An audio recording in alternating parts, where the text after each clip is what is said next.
There are more questions tonight about that show and tell yesterday by Toronto police. You'll remember they laid out on tables all the potentially dangerous items they said they took off protesters during G20 demonstrations.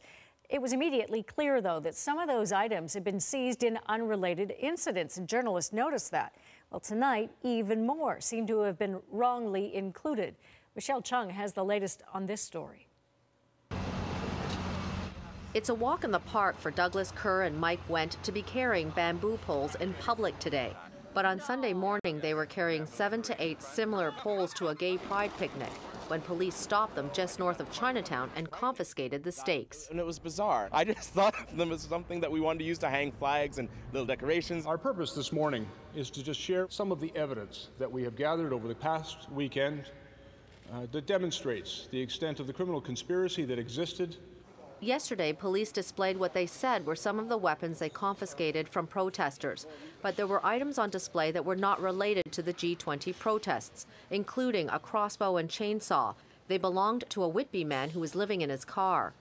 There are also reports that this chainmail, some arrows covered with sport socks, and shields belonged to a man who was on his way to a medieval role-playing game on Saturday.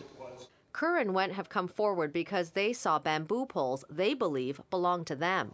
Makes you wonder if some of the other things that they were showing at the press conference were also things that they just picked up from people that were walking down the street, and that's not right. Others agree. I think, number one, they were overreacting, big time. And number two, yeah, they're losing credibility. I think that they actually did a good job under those circumstances. And yeah, they're doing some, covering now. Police today say the ends do justify the means. If officers felt that the items could be used as a weapon or with a criminal intent, those items obviously were seized, and that again just for public safety. Police say if, like Kerr and Wendt, officers took items that belong to you and those items were not confiscated for evidence, call 416-808-3750 to get them back. Michelle Chung, CBC News, Toronto.